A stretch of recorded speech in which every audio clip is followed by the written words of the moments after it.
Sir இந்த வள்ளுவர் ஜோதிடர் இப்போ வள்ளுவர் நமக்காக திருக்குறள் எழுதியிருக்கிறாரு. இந்த விஷயங்கள்லாம் நம்ம ஜோதிடம் இதில் என்ன விஷயங்கள் புதிதாக இருக்கு மேடம்? அதாவது வள்ளுவர் குலம் அப்படின்னு ஒரு குல மக்கள் வந்து இருந்திருக்காங்க.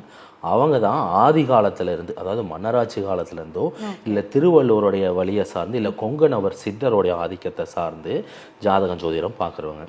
இப்போ இந்த அமைப்புக்கு என்ன அர்த்தம்? வள்ளுவர் குலம் அப்படிங்கிறவங்க ஜாதகம் ஜோதிடம் பார்க்கறதும் சித்த மருத்துவம் வைத்தியமும் அவங்களுடைய தொழில். எப்போ? ஆதி காலத்துல. அப்போ ஜாதகம் ஜோதிடம்னு ஒரு அமைப்பு உருவான காலத்துல இருந்து வள்ளுவர் குலம் அவங்க தான் ஜாதகம் ஜோதிடம் பார்க்க ஆரம்பிச்சு வழி வழியா பார்த்து வந்திருக்காங்க. இப்ப இருக்கிறது இதுல இருந்து பிரிஞ்சு உருவான எல்லா அமைப்பும்.